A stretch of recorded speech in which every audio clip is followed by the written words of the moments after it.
Welcome back to Asinine Radio, a weekly podcast where we talk about music, and, well, that's pretty much it. So, let's go!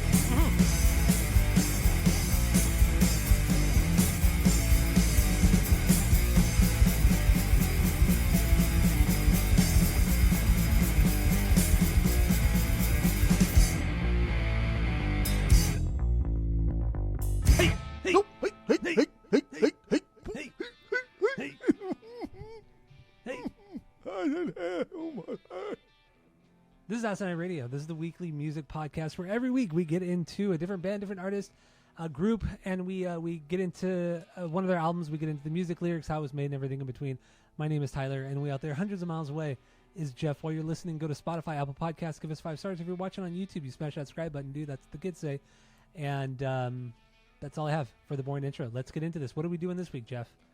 We're doing the Pharcyde in their album, Bizarre Ride to the Pharcyde. Bizarre Ride to the Pharcyde. That's it. All right, cool. So there you go. That's what we're doing. We're going to get into our our origin story with the Pharcyde. Then we'll get into our first impressions of this record, and then just go from there. So, what do you got, Jeff? Let's just get this going right off the bat. Origin story. I don't remember like the first time that I heard Pharcyde or anything. I remember being in middle school, the Pharcyde chats. I remember being like in middle school. I think it was 6th grade because I went to middle school in 6th grade. I remember just liking a lot of hip hop, and then at some point heard what's the Yamama? I think it was Yamama. Maybe we're telling Yamama jokes or something. I don't know. But I liked it a lot, and I remember my friends at that time made fun of me. Like, that's not real hip hop. This is real hip hop, and that's not rap. That's stupid. That's gay, bro. And so I've I don't know. I've liked them for a very, very, very long time, and this is my favorite hip hop album of all time. I'm like Kanye. This is my favorite hip hop album of all time. Love it. It's wild. Did you read that Kanye said that too? No, I didn't. I did not read that. Yeah, Kanye said this was his favorite album of all time. That's just crazy. That's just crazy. So funny. But yeah, this is my favorite hip hop album of all time. I think it's pretty much like always, but I don't think it's ever been unseated as my number one. I love every song on this. I'm gonna rank it pretty fucking high. I'm like the Nero. I'm rank it pretty fucking high. What's new? What's new, right? Yeah, what's fucking new? A couple weeks in a row. Yeah, you love giving out perfect ratings. I didn't give Hello Nasty perfect. You didn't? I did not. I gave like a 2.8. I gave it high marks, but not perfect. Because it's not perfect. Okay. It's close. Oh, I know it's not perfect. So yeah, I don't know. I don't remember when the first time I heard this was. It was just I remember my friends making fun of me for liking it because it wasn't real. As typical 6th graders, 7th graders do to one another. Yeah, because we know all about the fucking world in 6th grade. Yes, absolutely. Kramer Middle, baby. Absolutely. All right, so my origin story with the Pharcyde is the band Korn. Trey from the Pharcyde, Slim Kid 3. He, I'm just gonna say Trey because it's easier to say. But Trey was on a Korn song called Cameltosis from the Follow the Leader record in 1998, and I dove into Korn head first, and I just was obsessed with Korn. I still love Korn to this day; they're my favorite band. But that was the first time I had ever heard of the Pharcyde because of Trey on that one song. And then I do remember, like maybe a year later, once I became more computer literate and I was able to download Napster and learn how to download shit from Napster, I did download a Pharcyde song. I don't remember what song it was, but I remember I didn't like it. And even on the Korn album, that's like one of my least favorite tracks. It's the one that Trey is on. But because I was so obsessed with Korn, I was like, I got to know everything about all these guys. And yeah, I didn't really care for it. And even to this day, like, I think the Pharcyde are cool. I get why people like them. I get why this is considered one of the great records, but it's just not for me. So that's kind of my first impressions. I didn't actually listen to this record for the first time until we originally did this on the podcast back in 2019, like mid 2019, or I think it was like mid 2019. We did this on the pod. So it's a long, long lost episode, and we didn't do it justice at the time. But yeah, that was probably the first time I had ever heard this record in its entirety. Maybe maybe I listened to it with you at some point over our friendship over the years, but yeah, otherwise that was really the first time, and I've listened to it maybe a handful of times since then. But otherwise, it's not for me. This record's not for me. I would never say this is even in my top 10 favorite hip hop records. Oh. Yeah. Oh. Not even top 10. I don't get that. I don't understand that. I don't know I don't know what you're looking for in hip hop then. I don't get it. I'm not a big hip hop guy. I'm not. I like quite a bit of it, but I'm not the biggest hip hop guy. It's like when we did hip hop season a couple of years ago on the pod. I didn't know half the shit. You're like, listen to these like 50 different, albums. And I listened to most of them, and wow, I had never heard of over half of those rappers or groups or anything. It's just not my normal wheelhouse of music. But I do like quite a bit of hip hop. But anyway, that's Okay. my origin story. That's my first impression. Starting. All right. And so this is where we get into, do we have any stinkers on this record? No, even the fucking skits are amazing. Correct. You're right. There are no stinkers. The interludes, the skits, because they're not normal. Like, I'm gonna fuck your girlfriend, but I'm gonna smoke a bunch of weed. The normal like hip hop skits that are just so boring and stupid, predictable. These have like beats to them, and they're more thought out, and it's cool. They're cool. I like them. Absolutely. But yeah, no stinkers. I love these skits. Skits in hip hop are so tough because, like Biggie on It's like 98% bad. Dude, like there's a Biggie skit where he's just like getting a BJ from like a girl, and it's just like, what the fuck is it? It's like 3 minutes long. Like why the fuck am I listening to this? Is so stupid. And what hip hop, I didn't say fails to realize, but like what the mass people that consume hip hop fail to realize, especially like in the West Coast, is like not everybody's from the fucking hood, dude. Some people are just like, like lower middle class or even just middle class, right? And yeah. I don't know, like Tupac doesn't resonate as hard with even, it doesn't have to specifically just be like black kids. It could just be any race of kids, but like that stuff doesn't resonate as much. So when you hear something like this, or the interludes and stuff is just, they're goofy. It's like, that's what kids are in general, even from the hood. Kids are just goofy in general because they're all from the hood and they're all goofy. And so I think that was an untapped market from, especially in the 90s of hip hop. Like not everything has to be so aggressively like politicized and just so aggressively East Coast versus West Coast. And like, this is on a different playing field. This is on a different level. Like 3 feet high and rising walked, so this could just fucking sprint. This is on a different level from even that. It isn't. This is. You really think so? Absolutely. I mean, I know this is your favorite record, so I guess that's a stupid question to ask. I think this is a top 5 hip hop record of all time, of anything. This like changed the game. Like this did so much for so much hip hop. Which I'm so curious about because I don't hear it. I really don't, and I'm curious why you think that. Because hip hop was only 2 things. It was either I'm hard as fuck because I'm from the hood, or I'm on a different playing field, right? I'm just so conscious and I'm on a different level of existence, and I found a new religion. And then this is just like, no, dude, I just want to get high and fuck But like tranny. the golden age of hip hop, the golden age of hip hop was goofy too. It wasn't like they're doing anything new here. Look at like Curtis Blow. Look at even Run DMC. Those are all kind of goofy, like but like hyping. It's just totally, hyping yourself totally different though, right? Yeah, you're right. It's Those a are different goofy style, stuff. yes. But the beats were the same. It was just like, like that was it. It was electro shit. It was very disco inspired. But then you get De La Soul, who's like doing a lot of like in Tribe and all these like jazzy beats. That's what this is. Like Jay Swift fucking slays this. So he's taking everything that he liked from the East Coast style, because nothing on the West Coast at this time was like this. And so he's taking the jazzy beats from like Tribe and De La Soul, and he's okay, well, we're not like them. We're not that smart. We're not that educated. But we're also not gangsters. We're not like little hood kids. We're just like normal kids, kind of. And that's what you get here. This is like the most honest thing you could. I don't know. This is one of the most honest hip hop records I think of all time. Okay, that's fair. That's fair. It's honest. But to say that it's like so inspirational within the community. It is. I still don't see it because like you even said, even just like a Tribe Called Quest, they were doing the beat stuff and all the sampling, like they were doing it way better than they were doing it on this record. I wouldn't the only on Low End Theory. I think this record, if we're getting like objectively, I think like Low End Theory maybe is like the best acid jazz hip hop thing ever to be created. But the beats on this is better than People's Instinctive. The beats on this is better than Marauders, for sure. I don't think it's better than Marauders. Absolutely. No, I don't think so.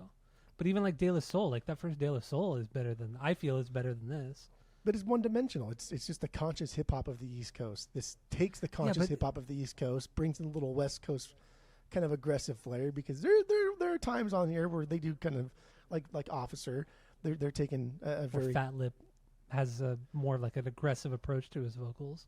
So yeah, but like they're taking topics that are very very serious topics, whereas as like De La Soul is taking more of like a metaphysical approach to things, where like we needed to stand up and be different because it'll help like our lineage. Whereas like this is like, no, dude, LAPD in the 90s are out of control, and we just don't want to get pulled over because we have weed on us, and that's a real problem to like jazzy beats. Unreal, unheard of. Like no one did that. No one did that even for a long time after this. And sure as shit, no one did in the mainstream. Like you had a lot of like the underground guys like Das Effects who came out a little bit after this one too, and even like the way the Pharcyde like discombobulated, and kind of like changed their own names. But like Das Effects was popular because they did like the Iggity, like don't stop, diggity, Iggity, did that kind of thing. I don't know anything. You ever heard that back from the 90s? No, I don't remember that at all. Like do what dippity, or whatever. But like brand new, like there's so many like alt hip hop bands that came out in like the early 90s, mid 90s. But Pharcyde was really, they weren't the first ones, but they were really the first ones to just blow it up and just make it just their own entirely. And even like Freestyle Fellowship, like I fucking love Freestyle Fellowship. They already had an album out prior to this one, but their big one, Interstate Riots, came out after this one did. And these guys took a lot from Freestyle Fellowship because like they showed them how to freestyle and rap, because they were all just Pharcyde was just dancers up until this point. Which is crazy. I couldn't believe that they were literally a dance group, and they were on In Living Color. Yeah. They were like the dance group on that TV show, and a lot of hip hop artists started. Tupac started as a dancer. A lot of people started as dancers. Dr. Dre did too, but they're all dancers. It's true, but I still. I mean, this is a little bit later. This is. What, NWA started in 87, 88, so this is like 4 years later. I didn't expect it from this group that they were dancers prior to this. And then even if we're just taking everything just at face value, right? We still have 4 guys rapping on pretty much almost every song, and we'll get into it later on when they have their fucking drug dealer spit a verse on this thing, which is who that is? Fuck did you get? Yeah, that's their drug dealer. How did you get away with that? And I'll get into his kind of lore later on too. But like we talked about in the Beastie Boys episode, right? Like besides like Wu-Tang and the Beastie Boys, like nobody in Wu-Tang love Wu-Tang. But for the most part, outside of like 3 of them, they all like I could do without a lot of them. You know what I mean? I agree. Yeah. Like we don't need all of you there. Like I like having you all there because it's fun and the lore is great and the way you push each other was fucking amazing. But you guys don't have like, a lot of them don't have their own iconic sound. I know it's blasphemous, mass killer, fucking I can hear him a mile away. Okay, relax everybody. But here, like you can. Even the high pitched vocals like Imani, he's different than Slim Kid is. He's different than everybody else is. He's closer to Booty Brown delivery wise, but even still, yeah, you could certainly tell the difference. And even like their writing, like they're not just goofy kids writing just goofy lyrics. There's amazing wordplay. Like for me, with some of them, yeah. How they write, Fat Lip is my favorite. I love how he writes. I think he's a fucking wordsmith. I think he's amazing at what he does. I think he had a little bit of a big head and ego on him, but I like how he writes things. I think he's an amazing lyricist. Like I said, I think great. I think he's the best lyricist. I think Trey is the best rapper, though. Yes. I think that's what it is. And for every song, I put down, for that particular song, I put down the best rapper, the best lyricist in that particular, or who had the best lyrics. And best line. Song. And, well, I didn't put best line in every single song, except for Yo Mama. Each one of those guys, I put my favorite line in that song from each of them, because it's stupid and silly and fun. But I did put special, lines or lyrics that's really stood out to me because I thought they were funny, or for whatever reason, the way that they rhymed the certain words was really well done, but not for every single song. Good. But anyway, I mean, I have no stinkers in the end. I have no stinkers. I have 6 bangers, and then I have 5 songs that are just they're good, but I'm never. I wouldn't playlist them. They're just good. They're good for the record. So Okay. let's get into your number 1 banger, your favorite song on here, which is Soulflower. That's my favorite Pharcyde song. I only put 5 bangers, just because those are the 5 like I want to talk about, and then everything else is still a banger. But then I figured we just go into your bangers, and then maybe the song you hate the most or whatever. But yeah, Soulflower. That's my favorite. This is my favorite Pharcyde song. I fucking love this song. I love the beat, that little piano thing, that ding ding ding ding ding ding. Yeah. I think it's an amazing sample. It's called Soulflower Remix, and it took me years to figure out what is it remixed from, right? Like what's the original version sound like? And it's not even their song. It's a brand new Heavy song, which is another fucking really dope jazz funk acid jazz band from the UK. Surprisingly, they do put out stuff that's cool in the 90s. But yeah, the Pharcyde were on the same label as they were. The Delicious, what's it called? Delicious Records, Delicious Vinyl, something like that. Yeah, they're on the same label, and so the brand new Heavies were in the studio, and they were almost done with their track, and they're like, "Do you guys want to come be on it?" I actually think it was Pharcyde's management that like, "You guys should go check them out. They're really good." And like, "Oh, we love them. They're so good," because they're already kind of popular in the underground scene. And so I think the brand new Heavies album came out like a month before the Pharcydes, and so the Pharcyde like came in just one day and just did their verse on that song, the Soulflower, from their album, like a one take, and it was just great. And then they reuse it for their own album, the remix. A lot of very, very different though. It's a very, on the brand new Heavies version, it's a very funk inspired. It's very funk driven. It's a band rather than a hip hop group. But it's cool. I don't know. And they actually did another remix of the remix, but it was only released as a 12-inch promo through Delicious Records, because it's got like 40 or 50 samples on it or some shit like that. And Jesus. They never put it. It was called I think it was called two to the 3 or two to the 3 or something like that mix. But you can buy it on Discogs, and I really want to fucking buy it just because I'm so curious. And even like interviews, it's like fucking $20, dude. It's not that much.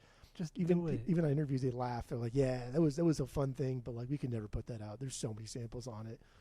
You would never get it cleared. Never get it cleared." And this is already like well past where like we need to get stuff cleared. Yeah. That's good. So Soulflower, this didn't make my banger.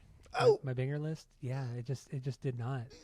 I don't really know why. It just, the lyrics didn't hit me the same way as the other songs. That's really what it comes down to. The lyrics, the beat. Yeah, the beat is important and the sampling is cool, but I felt like this is I was just a little too upbeat or something like that. Oh, it's something very that just didn't. It's very poppy. Yeah, there's just something that didn't really click with me on this one.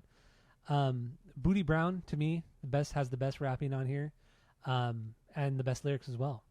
Booty Brown just kills it on this one. Okay, so like, do you have certain things, because there's two? So like maybe one of their biggest like fan favorite lyrics comes off of this, and I shot him in the ass on the downstroke. Shot him in the ass on the downstroke. Yeah. That's become like a fan favorite. That's one of my favorite lines. Actually, my favorite line that they've ever done is on this one, when he says, "If Magic can admit he got AIDS, fuck it, I got herpes." I think that's just like that, because Fat Lip says it. Too. Is if Magic? That's like the last line in the whole song, right? Before you hit the outro. If Magic can admit AIDS, fuck it, I got herpes, and then it kind of like stops a little bit, like the beat slows down, and it goes like, "Damn, oh shit," and then it gets like, "Damn, that's serious," and then like, "Oh, okay, shit," and then, ooh, Fat Lip also has, in this song, he sings he raps in like a higher register too. Like he doesn't do it. It's different for him. He sounds closer to Booty Brown than he does himself. Especially when he's going into like the perm. Like, yes, I can't from Cali. No, I do not have a perm. Yeah. And what is cool about this is that a lot of these songs have like a general theme of what they're talking about, but each guy has their own verse to rap about what their kind of like views are regarding the theme of the song, or like this song's not a great example of that, but if it's a hype song, you're right. that's what they do. This song is just them introducing themselves because it was this already a thing for a different band, so they needed to come out hard for the other thing on the brand new heavies, and so they're just introducing themselves, and they're all introducing themselves in a different way, in their own way. True. Well, I guess I was, my example was more for like the song "Passing Me By," where there is a theme to that song, but then each member has their own story that goes along with that theme, which I really like, and that's how a lot of these songs are, and that's what I thought was really cool about this record, and also that fact that they don't take themselves that seriously. The lyrics aren't super deep most of the time, and I also like that not every song is like a hype song about themselves or the group. Like there are songs that are a little bit deeper that kind of talk about their emotions or kind of how they feel about society, but not on a deep level. That's a lot of conscious hip hop acts were doing at the time. So there's some cool shit here. I do like there's two lines in Booty Brown's verse where he goes, you have to hear it to understand like how cool it sounds and how he delivers it, but it's when he says, "People promise you bowl of cherries, but don't forget there are pits. No hints, it's quicks. It's like water and grits." Like the way he just strings all that, it's like water and grits. Like the way he just draws out both of those lines together is just fucking so cool and so smooth. So yeah, Booty Brown just takes the cake for me on this particular song. Okay, that's fine. That's okay. He opens it up. I like the bridge. I need a zigzag, zigzag. Yeah, I think that's funny. But I'm telling you, man, the shot him in the ass and the downstroke thing is just. I remember it's a being cool a kid. Line. And I know it comes. I read that it comes from like some Richard Pryor. There's a lot of Richard Pryor samples all over this fucking. I think almost every single song has some Richard Pryor sample, where it's just him talking. Even like the "oh shit" thing, that's a Richard Pryor thing. They took from like a stand-up thing where he's like, "oh shit," and they thought that's so funny, and they did like, "let's do that." Just fucking, that's just cool, man. Like, not everything has to be so fucking aggressively like complex and deep. And even though like these topics aren't so, deep thought pontificating driven, they're still good storytellers. Yeah, they're good storytellers. No, they are good storytellers. Their rhyming is still fucking top notch. They're not just doing like we talked about last year with the Beastie Boys, and it's not just like end rhymes, but there's a lot of like lazy rhymes. There's a lot of like internal rhymes. There's a lot of like I don't know, limericks where the one A BBA thing, and I know they're really cool. It's just I don't know. I think people brush them off with a stroke. It's just like that's just that goofy fucking band from the early '90s I talked about. That one guy got his dick sucked by a tranny, and that's who the band is. And like I've read like people like just say like that's that band that did this because that was a bit. I sent you the video, and I don't know. We'll get into that later. Did you watch that video? I did not watch. I forgot to watch the video. I did forget to watch. So every time I say that he got his dick sucked by a tranny, you have no idea what I'm talking about. Well, no, because there's one song where he kind of like implies that. What happened? So that's why I was laughing, because I figured that's what you were talking about. That is the song, yes, but it Fat Lip goes into detail, and it's really funny. It's funny. Okay, all right. So my favorite song, my number one banger, is "Oh Shit," the second track, really the first like real song on the record. I like the simple kind of sample, that boom. Boom. It's just very kind of simple, basic, straightforward. The drums, the drum beat is just like the open hi-hat, just a straightforward beat. But the rapping, the rhyming, the lyrics are great. I mean, the lyrics are pretty much, each guy has their own verse, obviously, but it's just them talking about like getting caught with a girl. Actually, I don't think Booty Brown actually doesn't have a verse on here, but the other three guys do. But each one has their own story of getting caught while they're having sex with a girl. So it's their like own oh shit moment. Their own oh shit moment. So Trey, he's fucking his girl, gets caught by everyone in school. He's having sex with her out on the field or football field or something, gets caught by everybody in the school. And then Imani, he's having sex with a girl and caught by her boyfriend. And then Fat Lip, he's hooking up with a girl but then realizes she's actually a dude after he sees their giant feet. Dude. But the way he tells the story, like, Fat Lip is my favorite. He has my favorite lyrics on this one. Trey is my favorite rapping verse. My favorite verse when it comes to the rapping. But the way that Fat Lip tells the story is it's great, man. Just it's fucking great. Yeah, okay. So like, let's go back a little bit. It's a Donald Byrd sample. That Oh, is it? Okay. Yeah, it's a Donald Byrd sample. So if you know Donald Byrd, classic guy that a lot of hip hop artists sample from. They all have their own oh shit moment. And you're right, Fat Lip, the way he delivers his based on the source material is he picks up a prostitute and Crenshaw and tries to take her to the beach, and she won't let him fill her titties, and so he's all mad because she's sucking his dick, and he's like, oh, what the fuck is this bullshit? Turns out like it's a guy.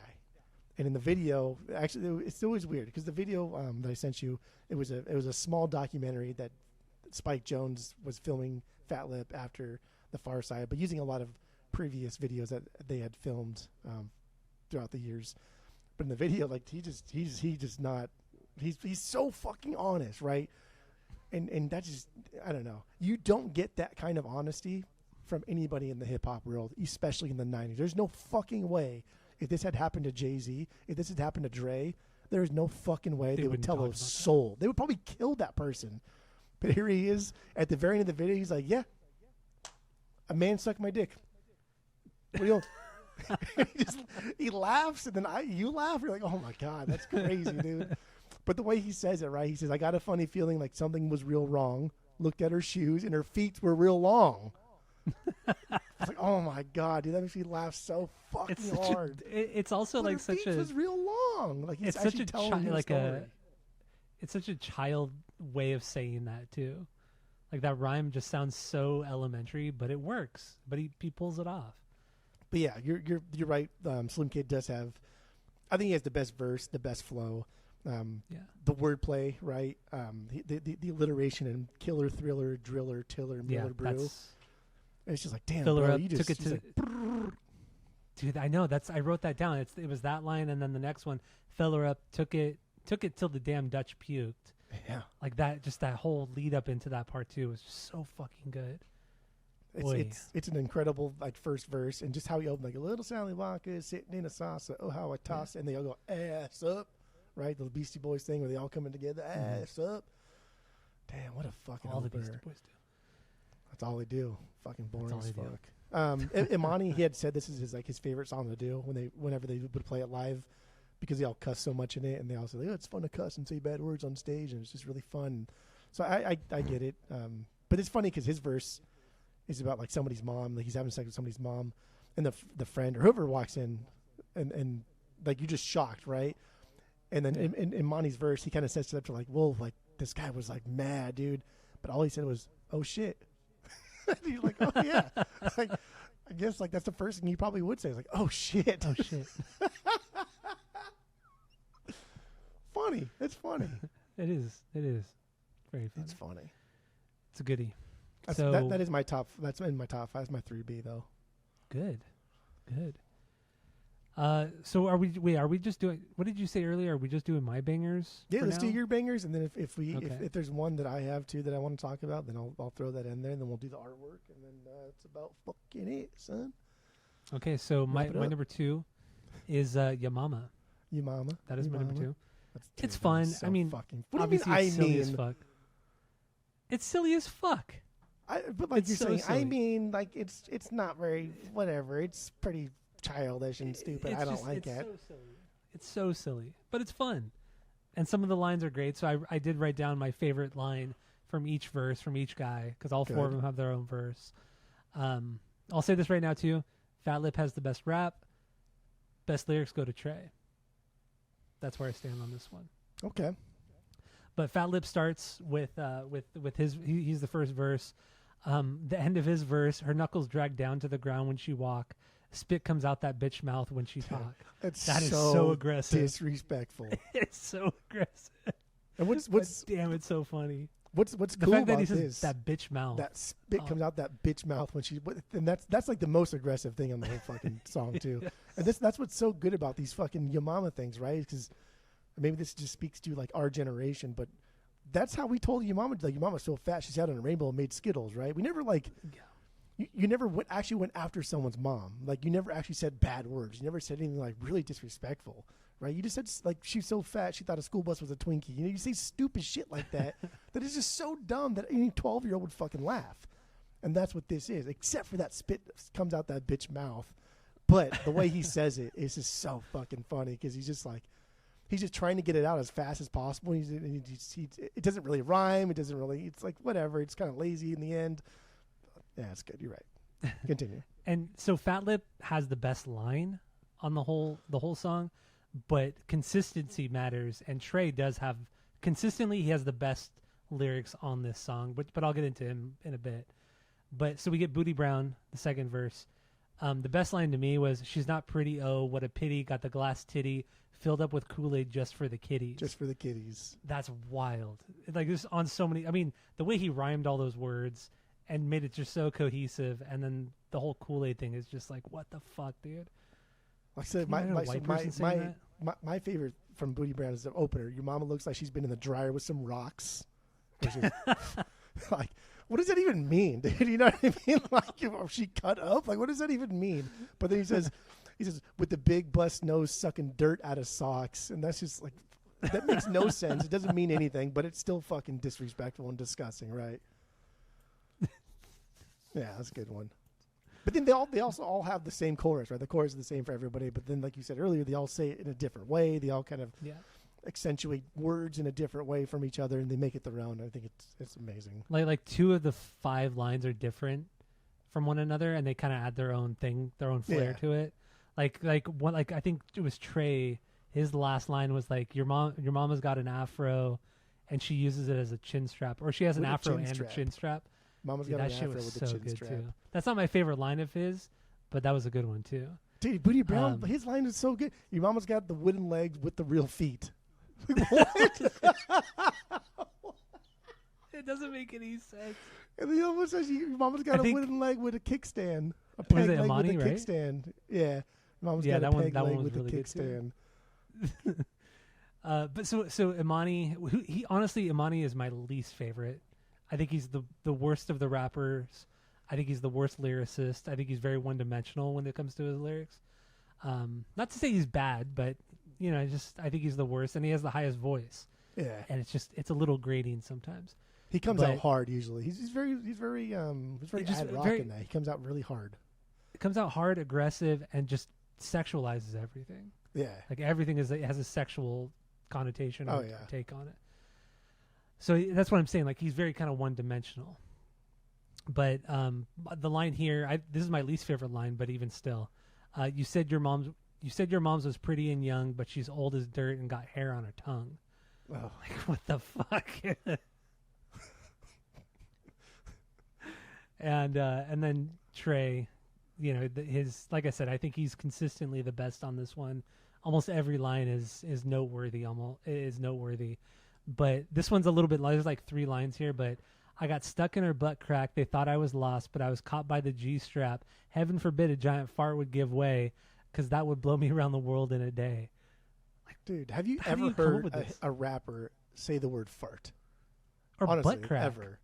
I think butt crack is like the more... fart is not gangster. That is not serious.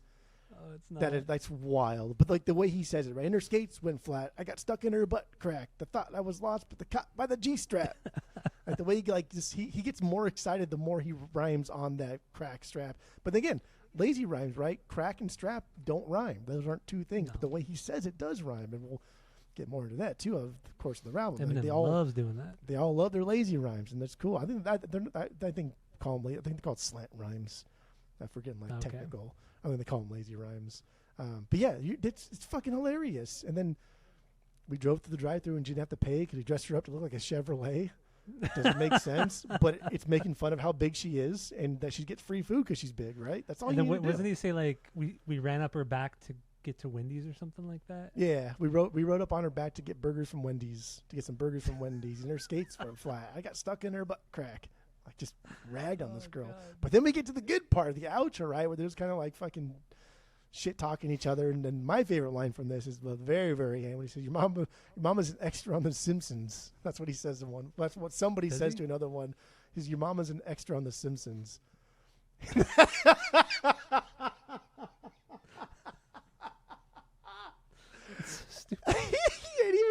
kid always thought, oh, that's a good one right there.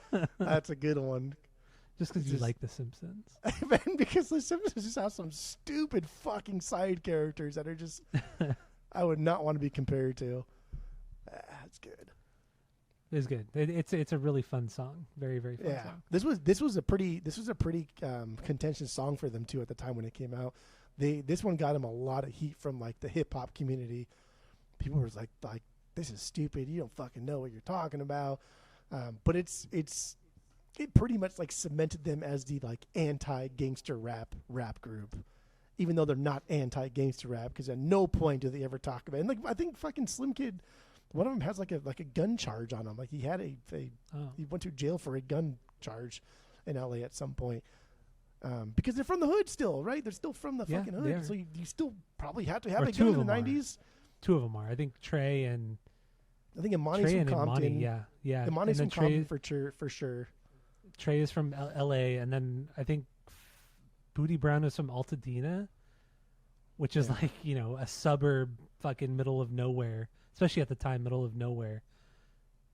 And then I forgot where fucking Fat Lip was from, but probably the dumpsters or the sewers. He just seems like the grimiest. Like I love reading his lyrics. I love singing along, but he definitely seems like the grimiest of them all. I would say so.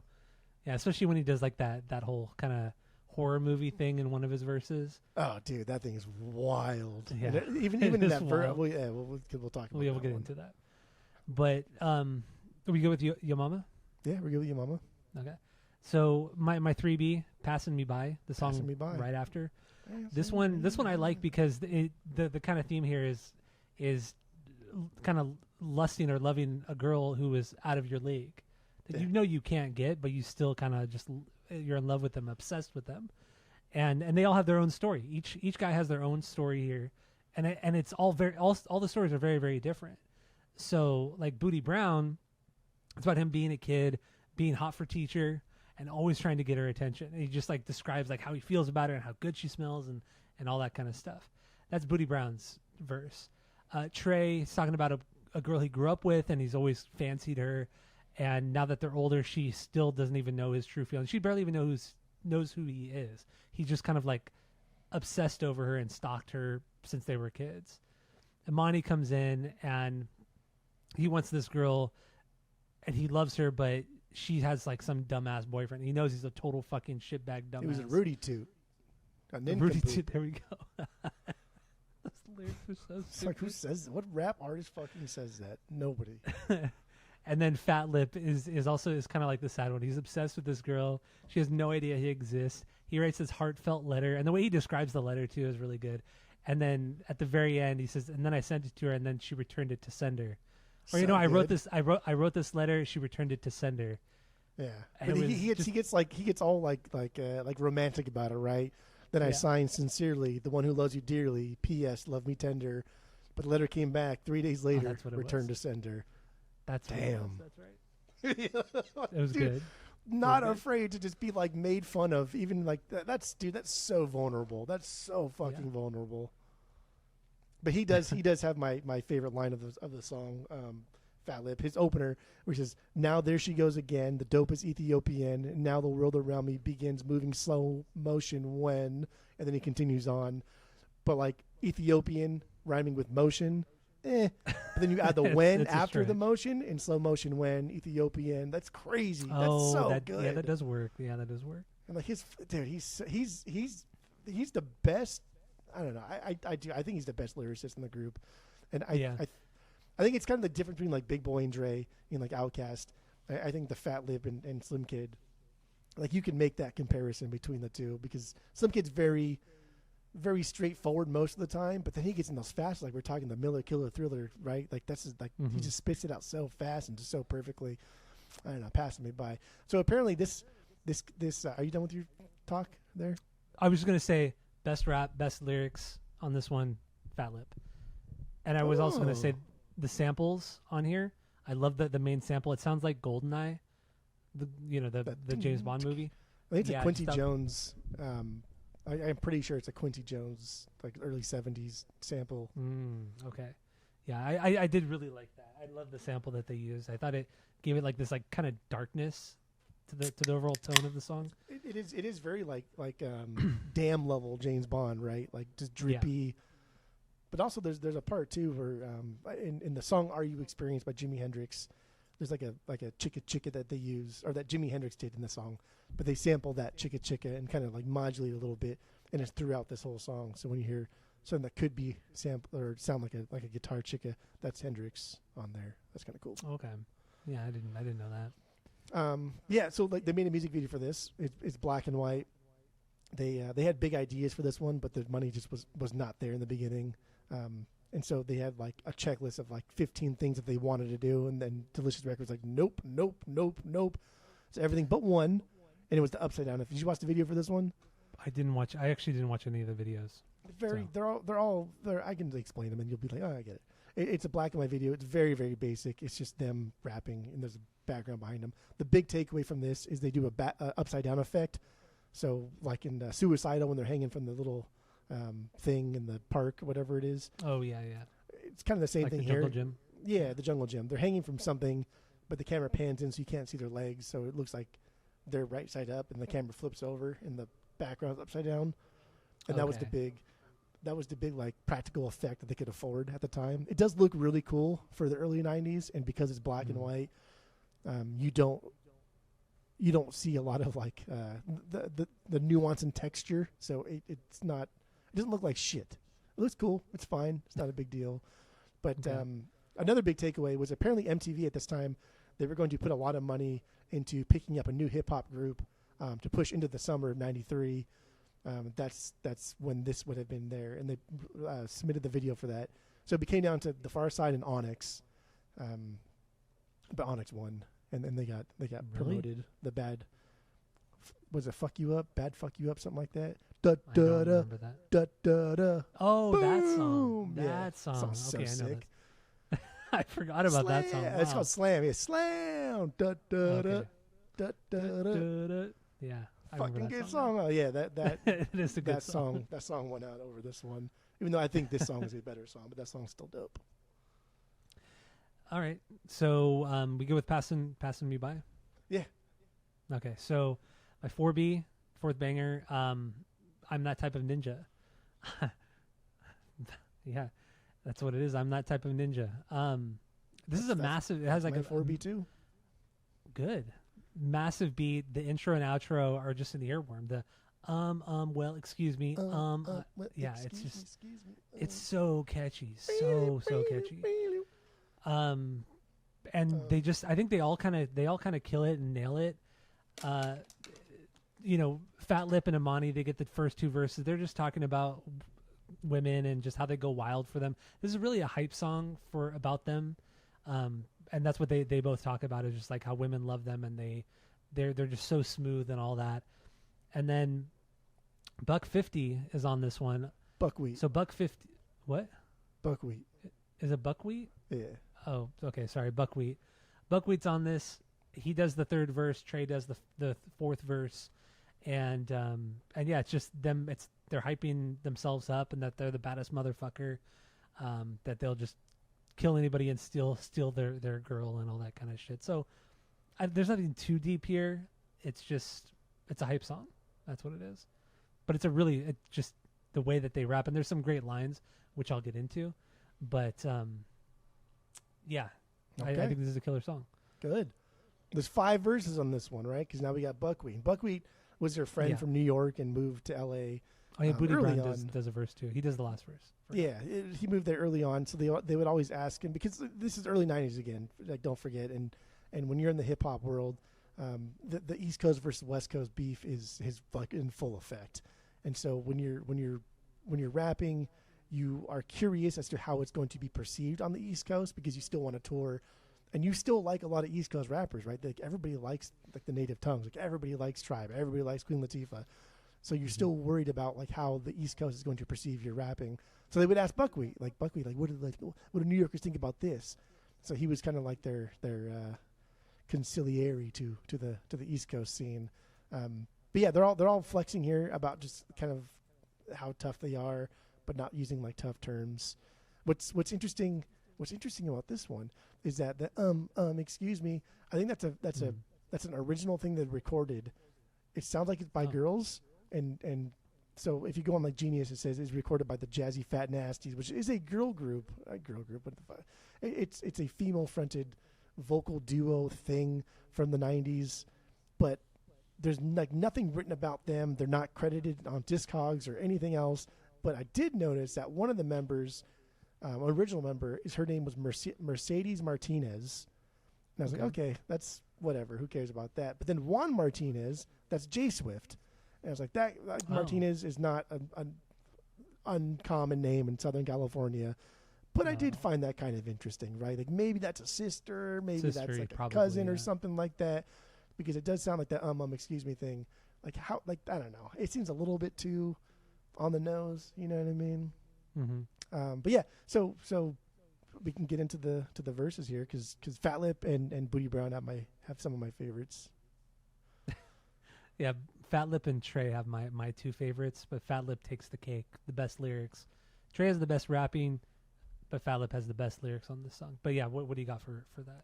So Fat Lip, Fat Lip, my favorite line is "Never been a bitch, so I don't act bitchy. Smooth on the vinyl like Lionel Richie." That's the last line, right? That is intentionally just like dumb. That is intentionally just like so bottom of the barrel basic.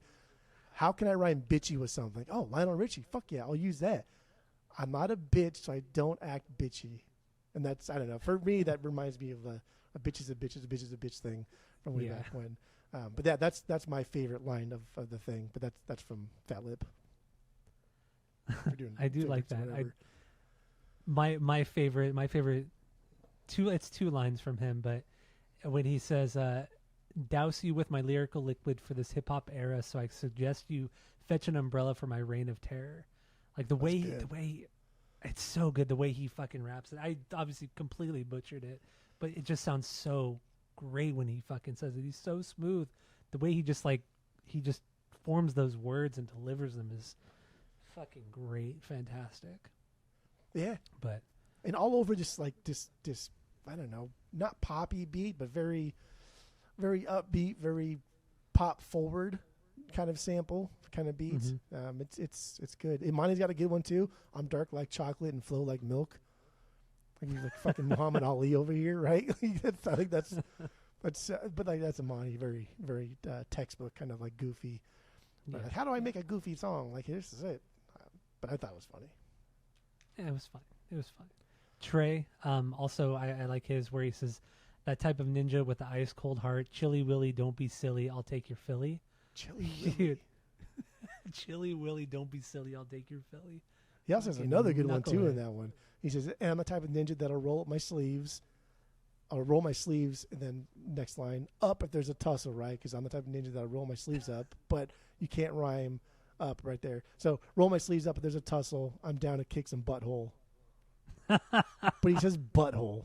I'm gonna kick some, not kick some ass. I'm gonna kick some butthole. Some butthole.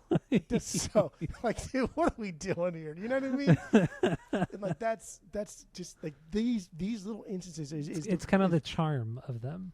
It's so easy, like thrown away. Like, dude, you can't. So you're supposed to be a tough man, right? You shouldn't say butthole. Say kick ass. But like, no. They're still young. When they started recording this, they're like 19, 20. Like they're still young. They were that young? I didn't realize they were that young. I think when it came out, they were probably like 22. But like I think when they started doing because a lot of these songs were on their first demo before they got signed. Like Officer was on there. I think Passing Me By was on there, and one more. But yeah, they were like 19, 20 when that first demo got them signed. I think it was Passing Me By that got them signed. Okay. Maybe, I don't know. Or Quinn. I believe Who you. knows? But yeah, then if go back to Buckwheat. Buckwheat, he's an East Coast guy. He raps like he's from the East Coast. He's very, very aggressive, very, very Wu-Tang sounding, very like RZA, very just deliberate, boom, boom, boom, boom. But he says it's a little more hard than everybody else, but not much goofiness to it. But I did think it was funny when he says he'll catch a bullet in his teeth. It's just like that's stupid, right? That's goofy. But then Booty Brown, man, Booty Brown's got the best verse, got the best, rife with goofy things like kick you in your pee-pee. That's funny. And he says, I'm the one that kicks your daddy in the nuts. That's why your mental state was fucked before you hit your mama's guts. Oh, that's a good one. That's pretty wild right there, right? That's a good one. Like, you know what I mean? I'm a bitch, so I kicked your dad in his balls. That's why you're fucked up. Like, that's so stupid. It is so stupid. Good. All right. So, do we have anything else on that one? No. No. All right. So my number, what is it? Will be 5, I think, on my banger list. We're deep here, kid. Yeah. So my number 5 is For Better or For Worse. Yeah, this is That's kind of a weird one. It's a very straightforward beat, but it's kind of the lyrics and the silliness of it that I like so much. So it's just 3 of them. It's Trey, Imani, and Fat Lip. Those 3 verses. Trey, it's about he's talking about falling in love, marrying the girl, and having kids. Very straightforward. Imani talking about a girl who seduced him, and now he can't get enough of her. And then Fat Lip comes in completely fucking unhinged, talking about killing the girl, eating her brains, and it's done like very kind of like Scream, where he's like talking to her over the phone, like she answers the phone, and got the channel separation too between the two. They're talking exactly, and it's out of control. It's fucking out of control. It is fucking out of control. This is one of my least favorite songs. If I was to rank all of them, this would be towards the bottom. The only reason why I like it a lot is because of Fat Lip's part, just because it's unhinged, and like. Dude, the line where he says, "What up your pussy with my fist?" And even everyone's like, "Wait, what? What the fuck?" Well, hold on. He's like, "Oh yeah, no, I'm sorry. That's too much. That's too far. That's too far." Like even in the song, Fat Lip kind of says that went too far. It's just okay, that's crazy. I think I've gone a little bit overboard. I'm gonna call the cops. Fuck you! Don't call my house. I think that's funny. But it's cool. Like Jay Swift does a lot on this song. A lot of the beats here, a lot of things you hear here, because he played. From what I read, he was a good keyboard player. Like he may not be like a virtuoso or whatever, but he was good at making melodies on the keyboards, and so translating that to his production and his samples and everything. A lot of his original ideas and sounds are on this song. I think the chorus is a James Brown sample, and then that eerie horn piece is a Lou Donaldson sample. But then cool, we get Black Sheep shout out, right? You can deal with this, or you can deal with that. Fucking huge song, huge album that came out just like the year before this one. I think I told you that one. I kept telling you to listen to that specific album for a long time. I don't know if you ever did the Black Sheep album. I think I did when we did the hip hop season. I'm pretty sure I did. Because that was what I thought, like for sure you would have liked. Because it's good. I do remember listening, but I don't remember what I thought about it. Okay. Just saying. It's a funny song. Like the first couple verses are just a little bit more traditional about marrying a girl, and Fat Lip just comes out with this outer space nonsense. It's just what the fuck are you doing, dude? And they did a video for this one. They did it themselves. They filmed it themselves. They edited themselves, and this is one that they all loved. They all loved how it came out. It's not very good, but it's very in line with Pharcyde, right? Like they did it themselves, and they love the video, and it's something they are proud of, and that's fucking cool. Yeah, good for them. No, that's good.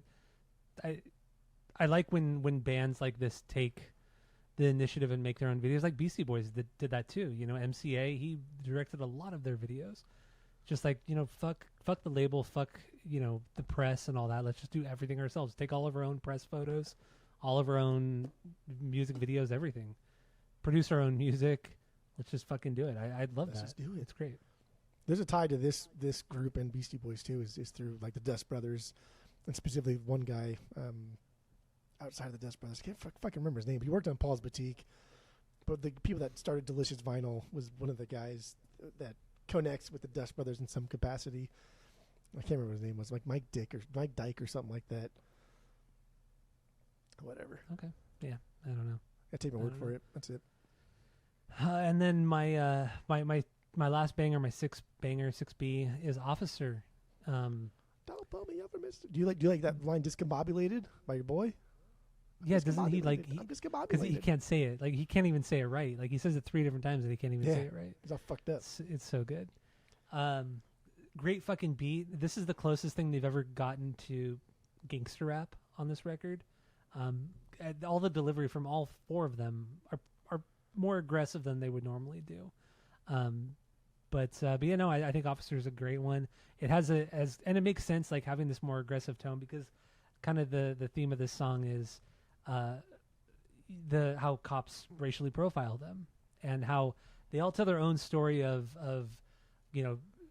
being scared of like going out on the town, or like driving around because they're afraid of the cops pulling him over. And then Trey has the last verse, and he says cops are following and pulling him over, and how scared he is of it. But it starts out with Fat Lip talking about how bad of a day he had because the what is it, like the IRS or the DMV like calls him and tells him like his car has no registration or some shit like that. And then Booty Brown gets picked up by one of his buddies, just afraid that the cops are going to harass him when they're just driving around because they're black. And then Amani talks about driving up in a fucked up old car with just like fucking smoke going everywhere, no registration, just a piece of shit beat up car. And then, like I said, Trey's verse is about the cops following him and getting pulled over and how scared he is. So it's like it tells this kind of like disjointed story, but with the same kind of theme there, which is great. I thought it was great. Trey, to me, best rap, best lyrics on this track. Okay. Yeah. I'm still going with Fat Lip on this one. So it opens up, right? They're making fun of, they're not making fun of because they love Public Enemy.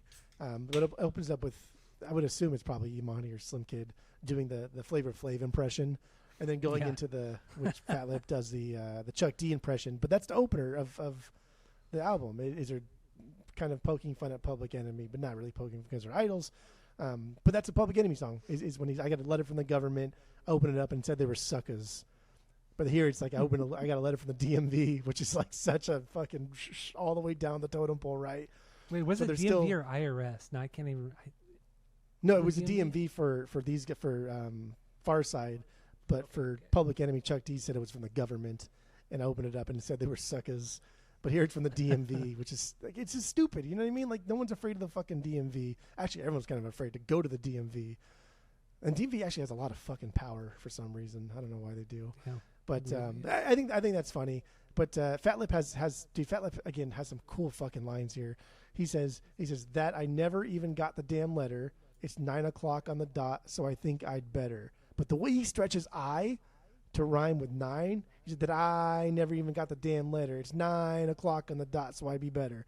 It's just like what the fuck, dude? In mid rhyme right there, right? You know what I mean? Like just internal rhymes just at their max, just to make sure that that he's pretty fucking good at what he does. I think it's unreal. I think it's amazing. Fat Lip is so goddamn good. He is great. But yeah, it's just this song's about just the police officer, and we've talked about it numerous times. Just LAPD in the 90s, there was no rules. I mean, there's probably 70s, even 80s, decades 90s. Before that. Yeah, there's no rules. But 90s for sure. That at least like because we know someone who has a family relative member that was in the LAPD in the 70s, and the stories that we've heard that person say is like, damn, bro, that would not wild stories. You probably would be in jail for some of the shit you just said. I don't even think that shit would have really, it wouldn't have flew back then in the 70s, 80s.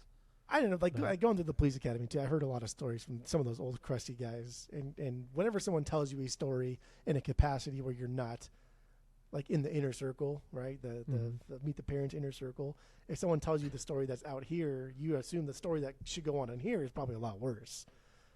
So there was no rules back then. LAPDs do whatever you want, but whatever. But then the 90s, right? The 90s camcorders are involved now, and so everybody knows Rodney King incident. And yeah, that's where we're at here in the 90s. Officer. This happened. I mean, this was written right when Rodney King happened, right?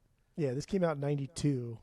Yeah, so Rodney King was 92, wasn't it? 92, yeah, it was 92. Yeah. So it must have just happened. But that wasn't just an isolated incident. That was leading up to it, and Rodney King was like the last straw. It wasn't just that happened all of a sudden. Led to the riots. Let's throw shit through windows. But not the Koreans though. Koreans fucked people up. They did. They had guns. That shit's crazy. Like reading all the Korean stories are crazy. They defended all their businesses. Nobody fucked with the Koreans then. I mean, we talk about it too, but they have businesses close together, and they all had guns, and they all were like, dude, call everybody. Let's stay up on the roofs and just doing shifts and kill people if they come too close. Yeah. Which, like, I don't know. Like, I don't know if I'm going to I like my business a lot. I don't know if I'm going to kill a bunch of people. But I mean, that's their stealing But I records, think that's but- their livelihood. I get it. It's literally their livelihood. I Like, and these get people it. have like families, and it's. I mean, I know you have a family too, but I get it, but like, I don't know, man. It's just stuff, dude. it was a different time, and a lot of these people were like they were straight up immigrants. Like if they lost everything, like that's it. Like they're fucked. But they're in They LA. lose their business, they're fucked. And even like social But programs in LA in the 90s was still pretty damn good. It was still good, but I mean, I get why they wanted to protect what they had. I get it too. I don't know. I'll never know what it's like, hopefully. But it's just stuff, man. So that's the end of my bangers. Those are all my bangers. Okay, we pretty much got through like everything. So there's 11 songs that are. I mean, if you take out the interludes and the intro, there's 11 songs. Two of the songs aren't really worth talking about. They serve a purpose, for better or for worse.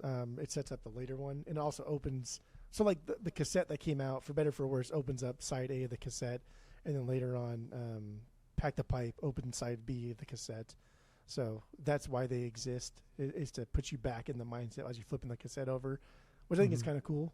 That's a very that's something that we don't experience anymore, and probably hopefully never will. Cassettes are just fucking stupid. Yeah, cassettes are the worst. They're dumb. But yeah, otherwise we don't. If I were, I guess going back to the top, it's Jigaboo Time. That's a fucking funny skit. Super deep jazzy beats, but it's a skit.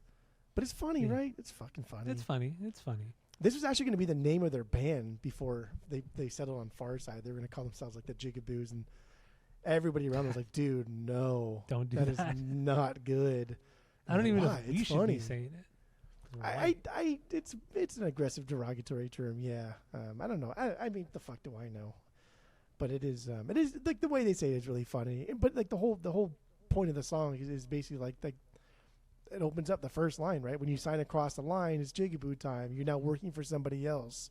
Mm-hmm. Like it's straight to the point. Like even they know, like 2 tracks in, like this is what we want to do with our lives, but we're always going to have to do something for somebody else. We're never going to have full artistic control over our music. And it is And that's another weird thing too. They never really signed to a major label. I think they got some like distribution through Capitol Records, but they were never they stuck with this label, Delicious Vinyl, for their first 3 records.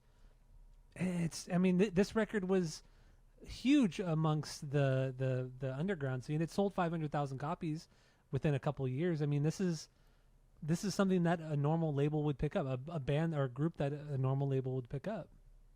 But they never did. So Mike Dyke, D-I-K-E, I don't know if that's how you say his name, but they mention his name later on in the album. He's a guy that has connections to the Dust Brothers, and he worked on Paul's Boutique and stuff. And so I think he was a big reason they signed with Delicious.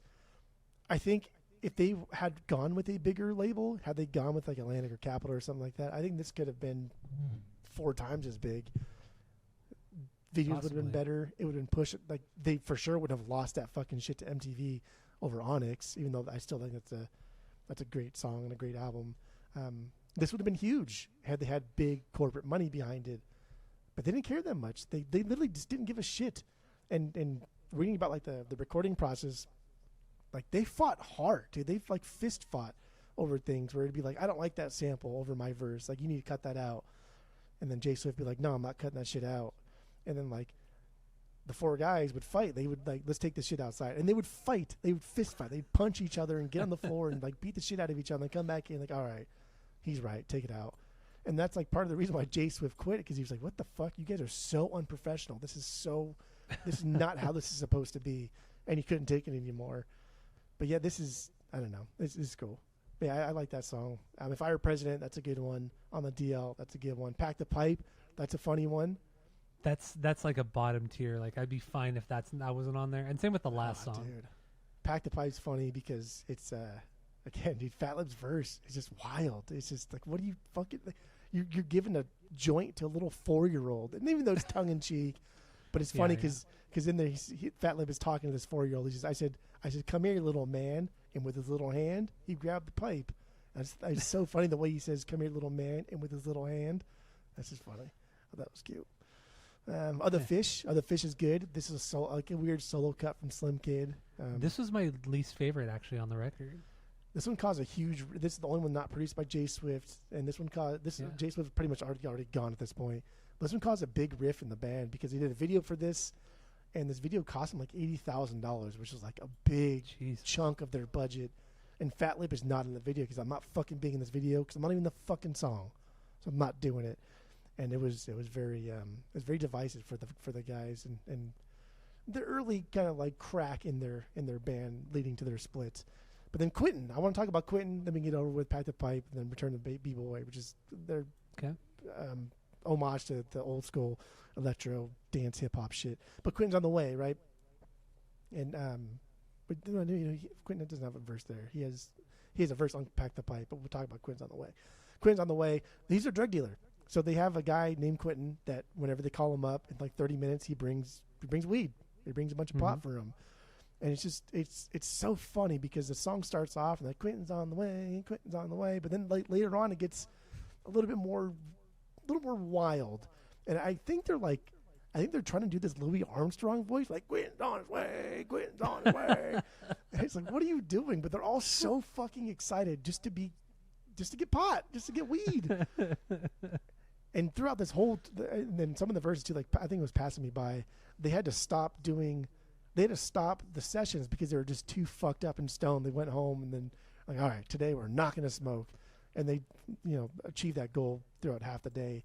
But that's all they did was just smoke a lot of fucking weed. But then, so I kind of like got into this Quentin thing because like that's crazy. This guy's like a well-known drug dealer in this era. Tommy Boy Records, a couple years after this came out, supposedly tracked this Quentin dude down and then cut a couple tracks with them. They put out this like one little 7-inch EP thing. Side A was one thing, and then side B was a song called like Not an MC or something like that, which Quentin just rapped about how he's not an MC, doesn't want to be a rapper. He just likes dealing weed, and that's it. And it's super obscure, and it's just like, why even do this? Yeah, why? We talked about this earlier in the episode. Like, how the fuck did they get away with having their drug dealer rap on a verse? That is crazy. It is weird. Yeah. Like we've had drug dealers become rappers, like Eazy-E, right, became a rapper and then rapped, but you've never just had a guy like, oh, Quentin's here. Hey, do you want to do a verse? He's like, I'm not a rapper. Fuck it, do it anyway. Because even his rap on Pack the Pipe, it's not very good. It's very like dude, you're struggling, right? But it's fucking funny. It's funny enough. And that's wild to me. Yeah. And then it is. That's about all I got for the notes, except for the cover art. Yeah, what about the cover art? Well, I like the cover.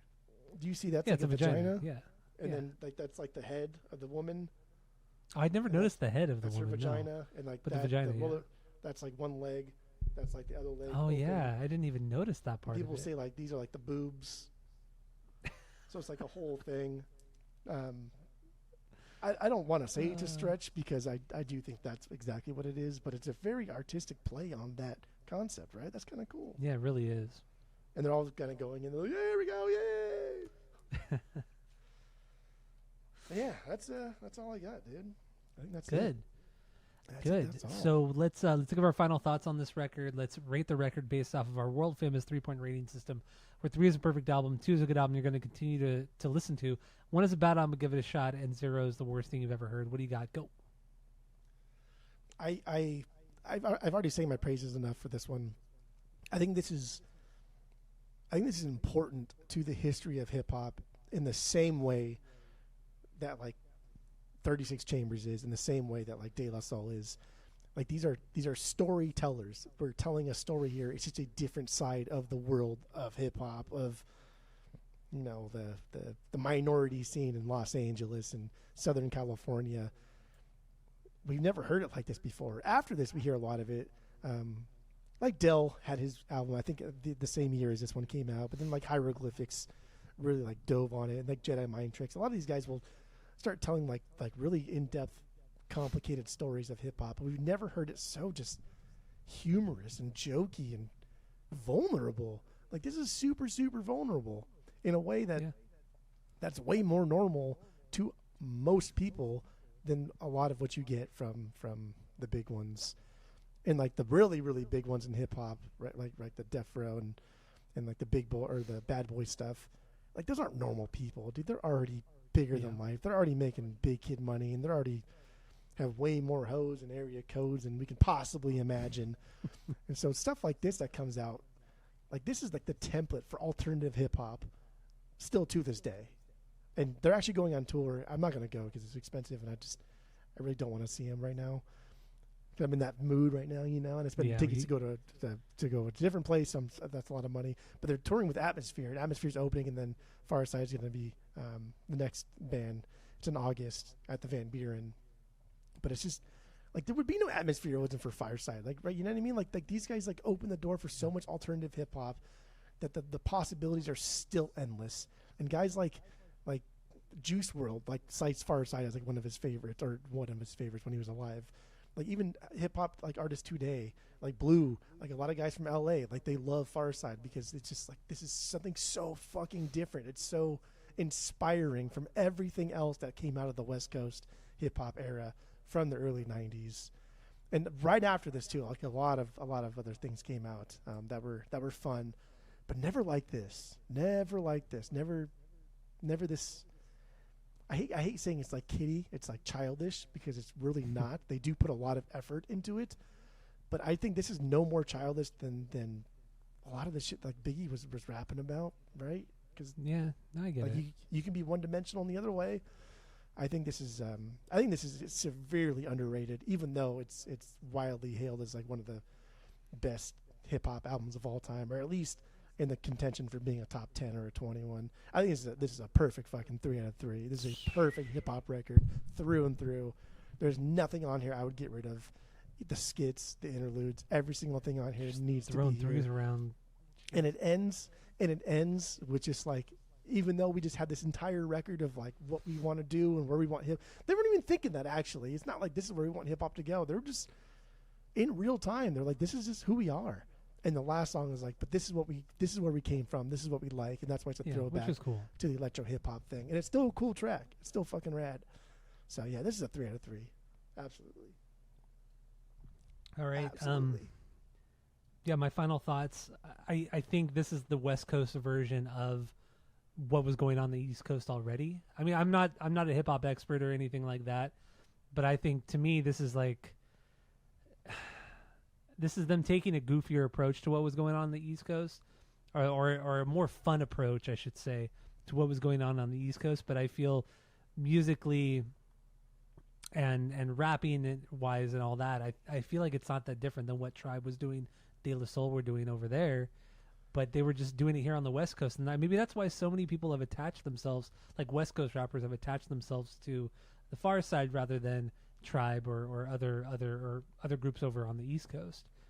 That's really what I think it is. But I don't know. There's something about this that I just don't really, I can't get into. I think it's fun. It's certainly fun at moments, but I would never really go back to this unless I was with you. I wouldn't get this on vinyl. It's not bad by any means. It's just not my thing.